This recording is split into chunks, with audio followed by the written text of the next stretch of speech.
Enfin, ça reprend. Enfin le retour de la Première Ligue. Bonjour tout le monde. Ça y est, on y est presque. Vendredi soir, la Première Ligue reprend. J'ai tellement hâte, tellement hâte.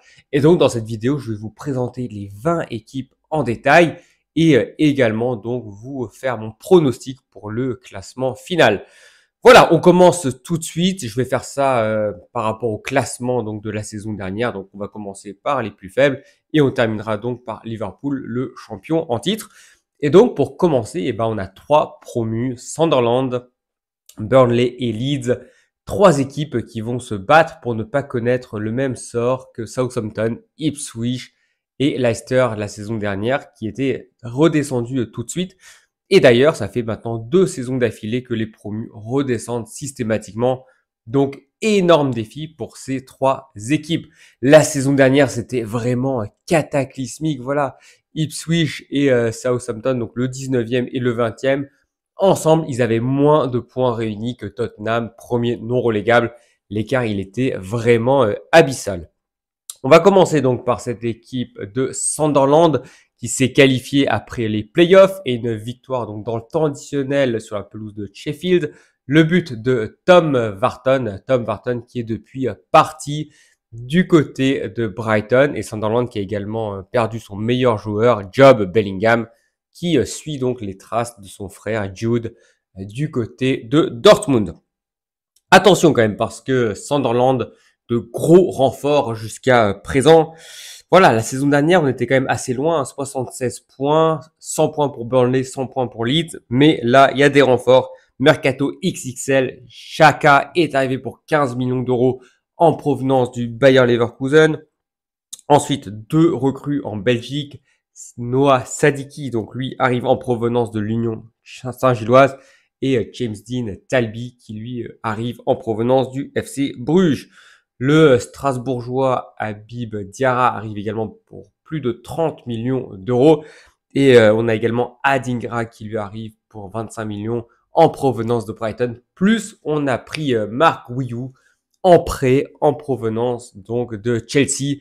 Donc vraiment, on a mis les moyens pour aller chercher un maintien cette année. À voir si ça va suffire. En tout cas, on s'est donné les moyens de ses ambitions. À voir quand même, parce que il y a quand même des faiblesses, notamment au niveau de la défense. Ensuite, on a Burnley, donc 100 points la saison dernière. Burnley qui avait une défense exceptionnelle la saison dernière. C'est seulement 16 buts encaissés en 46 matchs de championnat. Donc, c'était des performances incroyables. Mais une grande partie de la défense est partie. Le gardien James Trafford est parti à Manchester City. Et puis, le défenseur central, Egan Riley, lui, il est carrément parti libre du côté de l'OM. Donc, on est amputé d'une grande partie des joueurs qui ont été le symbole de la réussite la saison dernière. La bonne nouvelle, c'est quand même que Maxime Estève est encore au club. Et donc, on a cherché quand même à compenser ces départs. On peut mentionner qu'on a recruté notamment des joueurs indésirables à Chelsea, le milieu Leslie Ugochukwu ou encore l'attaquant Broja. Bon, Broja, vous savez ce que j'en pense. C'est pour moi un joueur très très moyen. Et en fait, la qualité de Burnley, ça laisse quand même vraiment à désirer. Pour moi, ça serait assez miraculeux de les voir se maintenir en première division. Et en fait, je sais même pas qui sera le gardien la saison prochaine. Ça pourrait être peut-être Dubravka qui est arrivé en provenance de Newcastle. Ensuite, on a le dernier promu, donc Leeds, le champion, qui a connu un énorme départ. C'est l'Israélien Manor Solomon. 10 buts et 12 passes décisives la saison dernière, qui est retourné donc du côté de Tottenham, qui l'avait prêté. C'est lui qui avait été décisif dans la lutte finale. C'est notamment lui qui avait pris le but qui avait donné le titre. Néanmoins, il y a quand même des joueurs intéressants dans cette équipe de Leeds qui sont restés. L'Américain Aronson, qu'on connaît bien. Il y a le très mobile Daniel James aussi sur le front de l'attaque. Et puis, on a pris un gardien, Luca Perry, en provenance de Lyon. Donc, de la concurrence pour Ilan Meslier. Autre recrue, le très expérimenté Sean Langstaff, qui arrive, lui, de Newcastle. Donc, Leeds s'est renforcé. Jack Harrison revient d'un prêt de Leeds. Et puis on a le jeune italien Gnonto qui est également un fort potentiel. Donc il y a de la qualité dans cette équipe, mais j'ai quand même des doutes, notamment sur l'attaque. On verra si le buteur maison Joël Piroé, la saison dernière 19 buts, va pouvoir confirmer en Première Ligue cette saison. On continue avec Tottenham qui a terminé 17e la saison dernière. C'était une saison absolument apocalyptique, mais on a gagné l'Europa League. Donc, on va jouer la Champions League la saison dernière. C'était le paradoxe.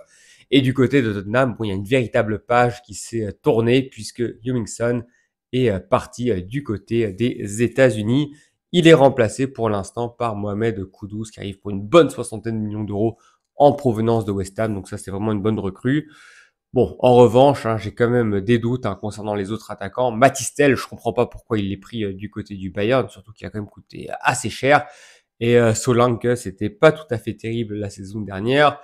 Richarlison est également un joueur qui a disparu des radars. Donc en fait, la meilleure recrue, c'est tout simplement l'entraîneur Thomas Frank, qui va devoir donc succéder à Postecoglou, qui prenait beaucoup trop de risques.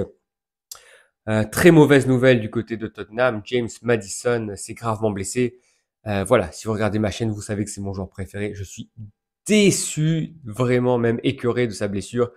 Et en fait, je suis très pessimiste pour Tottenham cette saison. Même si derrière, on espère que Romeo et Van de Ven vont pouvoir tenir la baraque. On continue donc avec Wolverhampton. La saison dernière, ça avait mal commencé, ça a bien terminé, mais bon, du côté des Wolves, deux joueurs majeurs, les deux meilleurs joueurs du club sont partis en fait. Le buteur Cunha a signé à Manchester United, le latéral gauche Aït-Nouri est parti du côté de Manchester City. Départ également donc de l'attaquant Guedes, même si lui il jouait moins. Et donc, on s'appuie encore sur les Joao Gomes, les fameux Brésiliens. Mais c'est quand même une équipe qui a gravement perdu en qualité lors de ce mercato estival. Et pour l'instant, il n'y a pas tellement de recrues, si ce n'est Fer qui arrive en provenance du Celta Vigo. En plus, c'est une équipe qui n'a pas forcément un très bon gardien. La défense non plus, c'est pas ce qu'il y a de plus solide. Donc Wolverhampton qui pourrait connaître quand même des soucis cette saison. On continue avec Manchester United. Là aussi, Manchester United qui a connu une saison désastreuse la saison dernière, qui a en plus perdu la finale d'Europa League. Donc, pas de Coupe d'Europe cette année. Lindelöf est parti, il était en fin de contrat. Eriksson est parti, il était en fin de contrat.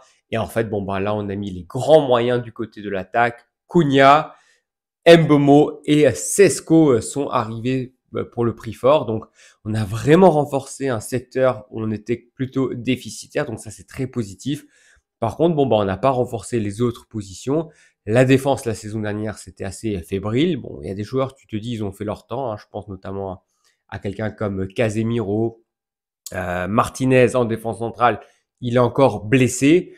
Donc ouais, je suis pas non plus très optimiste pour Manchester United, même si évidemment ce sera mieux que la saison dernière. Je continue avec West Ham. Alors là, il y a une véritable page qui s'est tournée. Voilà, des joueurs qui étaient là depuis longtemps, comme Koufal et Fabianski, sont partis. Le meilleur buteur de l'histoire, Antonio, qui a été victime d'un grave accident de la route, lui n'a pas été prolongé. Donc, il manque quelqu'un devant. Et puis évidemment, Kudus est parti. Mais voilà, on est allé chercher le meilleur joueur du championnat de République tchèque, El Hadji Malick Diouf du Slavia Prague, donc un milieu plutôt offensif. Et ça c'est à voir s'il peut répondre aux attentes. Et pour le reste, des joueurs des clubs relégables.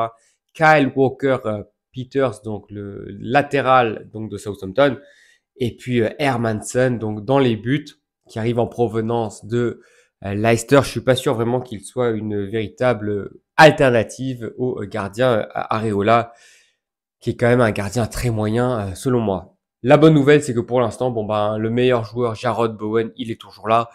Et en fait, pour moi, Jarrod Bowen, c'est le seul joueur capable de gagner des matchs à lui seul dans cette équipe. Le vrai problème dans cette équipe, c'est le secteur offensif qui est vraiment très très faible. La défense centrale, le milieu avec Paqueta, ça peut tenir la route. Mais en fait, t'enlèves Bowen dans cette équipe, il reste plus grand chose. Donc, on croise vraiment les doigts pour qu'il reste jusqu'à la fin de la saison à West Ham. Je continue donc avec Everton. Everton, c'est un peu similaire à West Ham, hein. C'est une attaque vraiment très médiocre. Mais contrairement à West Ham, bon ben ils ont Pickford qui est pour moi l'un des meilleurs gardiens de Premier League et ce qui fait qu'on peut viser un peu plus. Et là, on a quand même un mercato très intéressant du côté de d'Everton, hein, puisqu'on a Tierno Barry qui arrive donc pour 30 millions d'euros en provenance de Villarreal. Donc là, c'est un attaquant. Et puis, on a quand même Dewsbury Hall qui arrive en provenance de Chelsea, donc à voir s'il peut se relancer. Et on verra si ça se confirme, mais normalement, Jack Grealish va également arriver en prêt en provenance de Manchester City. Donc au niveau des arrivées, c'est pas mal. On a Dwight McNeil hein, qui est de retour. Hein. Lui, il a raté la moitié de la saison dernière pour cause de blessures. Et de manière générale, il y a quand même une grosse page qui se tourne là aussi hein, du côté d'Everton. Ashley Young est parti, Abdoulaye Doucouré est parti, et puis surtout, bah, on a le départ de l'attaquant vedette, hein, Calvert-Lewin, qui est en fin de contrat, il est actuellement sans club, et puis départ également d'Harrison du côté de Leeds.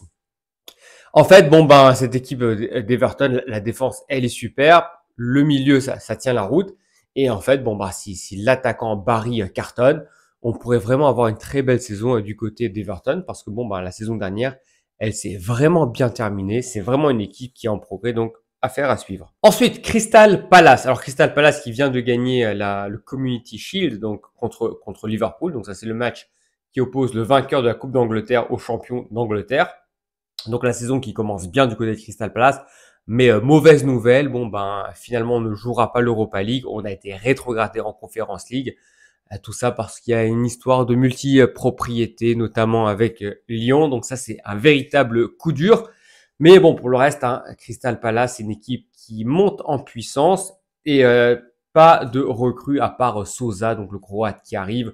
Pas de départ. Pour l'instant, on a réussi à garder les stars. Donc, Crystal Palace, ça pourrait être encore une saison très intéressante. Ensuite, on continue avec une situation similaire du côté de Fulham. Pas d'arrivée, pas de départ pour l'instant. Et voilà, Fulham, la saison dernière, on a surtout misé sur le très bon latéral gauche Anthony Robinson, l'Américain qui a été fabuleux. On va voir s'il va pouvoir continuer sur sa lancée.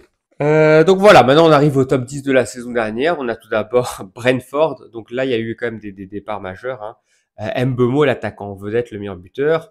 Du côté de Manchester United, Norgard est parti à Arsenal. Flecken est parti au Bayer Leverkusen. Bon, avec Keller, on a un gardien qui est très convenable et je pense qu'il est meilleur que Flecken, donc ça va. Jordan Anderson, c'est un joueur d'expérience qui arrive. Mais voilà, hein, globalement, le départ d'Mbeumo n'a pas été compensé. Et je pense que cette équipe de Brentford, elle risque de souffrir la saison qui vient. Ensuite, on a Bournemouth. Alors là, c'est encore pire. Hein. Départ du gardien Kepa et départ de toute la défense. À Højsund au Real Madrid, Kerkez à Liverpool, Zabarni au Paris Saint-Germain. Donc c'est très très compliqué pour l'instant. Alors, Petrovic dans les buts qui arrive de Strasbourg, ça c'est très bon. Truffert qui arrive en provenance de Rennes à gauche, ça tient la route, mais ça vaut pas un Kerkez. Et bon, bah on va voir hein, devant si Evan Nilsson va pouvoir continuer à marquer des buts. Semenyo s'il va planter également. Et puis on a Eli Junior Kroupi qui arrive en provenance de Lorient. Donc c'est un talent, mais voilà. Hein, donc on perd beaucoup au niveau de la défense. On va voir si l'attaque peut être pas mal. Mais Bournemouth, ça risque également d'être très compliqué cette saison. Ensuite, on a Brighton. Alors Brighton, ça a été un échec de justesse hein, pour décrocher une place à la Coupe d'Europe. Hein. Bon, en fait, c'est parce que Crystal Palace a gagné la Coupe d'Angleterre. Départ de deux joueurs majeurs, hein, Joao Pedro du côté de Chelsea, Estupiñán est parti du côté du Milan. Mais pour l'instant, la bonne nouvelle, c'est que Baleba, il est toujours au club. On verra si ce sera encore le cas au 1er septembre. Des recrues hein, du côté de Brighton, donc Maxime De Kuipers, donc lui c'est un latéral belge qui vient donc évoluer sur le côté gauche de la défense en remplacement d'Estupiñán. Et puis Kostoulas, donc lui c'est un attaquant grec de 18 ans, donc on va voir si lui va planter et remplacer Joao Pedro. Voilà, Mitoma est encore au club, donc Brighton, je pense que ça peut encore être une saison en première partie de tableau la saison prochaine. On continue. Nottingham Forest qui va finalement donc profiter de l'exclusion de Crystal Palace en Europa League Et donc Nottingham Forest va jouer l'Europa League la saison prochaine. C'était la grosse surprise en championnat donc de la saison écoulée. Le meilleur joueur Elanga est parti à Newcastle. Mais bon, hein, pour le reste, on a réussi à conserver les meilleurs. Chris Wood, le buteur maison, est là. Le gardien Matt Seltz, il est toujours là. Donc bon, bah, ça peut être une équipe très intéressante. Et Elanga a été parfaitement remplacé par le Suisse Dan Endoy. Donc bon, là, c'est plutôt une question de voir si ils peuvent confirmer par rapport à la saison dernière. J'ai quand même l'impression que la saison dernière, ils étaient en sur-régime, mais la qualité n'a pas vraiment diminué cette saison. On continue avec Aston Villa. Aston Villa qui a raté de justesse la qualification pour la Ligue des Champions. Voilà, il a manqué un point. La saison dernière, c'était sinon pas mal, hein. Quart de finale en Champions League. Et pour l'instant, un mercato relativement calme. Vous avez suivi la venue d'Evan Guessant. Voilà, vous avez été nombreux à regarder cette vidéo. Rashford et Asensio sont repartis. Mais voilà, pour le reste, hein, pas de recrues. Et ce qui est très étonnant, c'est en fait le gardien, Emiliano Martinez, est toujours au club. Il était pourtant convenu d'un départ. Hein. En tout cas, c'est ce qui semblait se produire en fin de saison dernière. Il avait même, je crois, quitté un moment le terrain en larmes. Donc très belle équipe, hein, effectivement, hein, d'Aston Villa, Tielemans, Onana, Kamara au milieu de terrain. Il y a la qualité pour viser la Ligue des Champions, même si il y a quand même des faiblesses, notamment en défense. Pour moi, il faut encore renforcer la défense. Je continue avec Newcastle, retour en Ligue des Champions pour les Magpies. Mais par contre, hein, eux, c'est un mercato très compliqué hein, qu'ils sont en train de connaître. À part Elanga, bah, pas de recrue pour l'instant. Et surtout, Isaac, il a annoncé son départ, donc il est allé au bras de fer. Il va partir, mais qui pour le remplacer? Qui pour le recruter du côté des Magpies? Boum, c'est la grande question. Et en fait, bon ben, c'est très dur de se projeter en fait pour la saison prochaine du côté de Newcastle parce que l'effectif il est sympa, mais tu dois jouer la Ligue des Champions, donc il faut se renforcer en quantité. Et si Isaac part, et ben t'as le meilleur joueur qui part. Pour moi, Isaac en fait c'est le meilleur attaquant de Première Ligue tout simplement. Donc tu perds très très gros. Donc ouais, en fait, bon, il faudra attendre la fin du mercato pour juger vraiment la situation de Newcastle. On arrive à Chelsea, donc là c'est un mercato extrêmement intéressant parce qu'on a évacué des joueurs dont on n'avait plus besoin. On s'est aussi séparé des joueurs qui ne donnaient pas totalement satisfaction. Hein. Je pense notamment à Madueke, Jackson également sur le départ. Et en fait, bon bah on a pris des nouveaux attaquants, Joao Pedro et Liam Delap qui se sont super bien intégrés et qui ont fait une très belle préparation. Donc ça promet. Voilà, donc on a pris Atto, donc un latéral gauche supplémentaire. Et voilà, en fait, hein, du côté de Chelsea avec les jeunes Estevao, on continue vraiment le projet. Jamie Gittens également arrivé. Donc là, on a vraiment une équipe superbe du côté de Chelsea. Et en fait, pour moi, actuellement, Palmer, Fernandez et Caicedo, c'est le meilleur milieu de terrain au monde. La défense, ça tient la route. L'attaque, ça tient la route. C'est une équipe qui peut viser très haut cette saison. Le bémol, c'est quand même la blessure de Colwill qui va rater une grosse partie de la saison. Ensuite, Manchester City, troisième la saison dernière. Ça a été une saison où on a connu un gros trou, notamment à l'hiver. On s'est bien repris pour chercher la qualification pour la Ligue des Champions. Mais du côté de Manchester City, on sent quand même qu'il y a quelque chose qui est quelque peu cassé. Voilà, De Bruyne, il est parti. Rajeunissement avec Reinders, qui est un super joueur qui arrive en provenance de l'AC Milan. Cherki arrive en provenance de Lyon. Et puis, on a effectivement un autre joueur, Ait Nouri, qui lui arrive en provenance de Wolverhampton. Mais la grosse recrue, c'est évidemment le grand retour de Rodri, qui a eu une grave blessure et qui a raté pratiquement toute la saison dernière. Son retour va faire énormément de bien. Manchester City, c'est dur à juger. Hein. Le talent, il est immense dans cette équipe. T'as Haaland, t'as Ruben Dias. Mais il y a peut-être une fatigue mentale dans cette équipe, une fatigue mentale du côté de Guardiola. Donc c'est assez difficile de juger cette équipe. Et puis on ne sait pas si Cherki va pouvoir vraiment exploser dans ce club. On sait qu'il a évidemment un talent immense. Et puis on arrive donc à Arsenal, vice-champion la saison dernière, avec parfois de grands moments. Arsenal, c'est un mercato très intéressant pour l'instant. Un Madueke côté droit, Mosquera en défense centrale, Zubimendi et Norgard au milieu de terrain. Donc ça, c'est vraiment pas mal. Un seul départ majeur, c'est Thomas Partey qui a signé à Villarreal.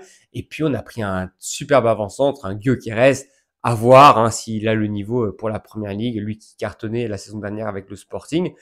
Mais bon, en fait, pour moi, le problème du côté d'Arsenal, c'est tout ça, ce sont des bonnes recrues. Mais pour moi, tant qu'on n'a pas un véritable ailier gauche de haut niveau, tout ça, ça sert à rien. En fait, pour moi, Martinelli, c'est lui le grand problème. Et tant qu'Arsenal n'a pas résolu ce problème, pris un véritable ailier gauche, on ne gagnera rien du côté des Gunners. Je termine donc avec le champion en titre Liverpool. Là aussi, un mercato spectaculaire, plus de 300 millions d'euros de dépensés. Florian Wirtz, qui est pour moi l'un des plus grands talents à signer, donc ça c'est vraiment une grosse recrue. Les latéraux Frimpong et Kerkez qui viennent donc rajeunir un effectif, donc ça c'est pas mal. On attend de voir Eki Teke ce qu'il apporte vraiment.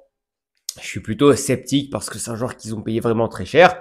Et on attend effectivement la signature d'Isaac. Côté départ, bon ben, effectivement Darwin Núñez qui est parti. C'est un joueur vraiment catastrophique, donc vraiment une excellente chose qu'il soit parti.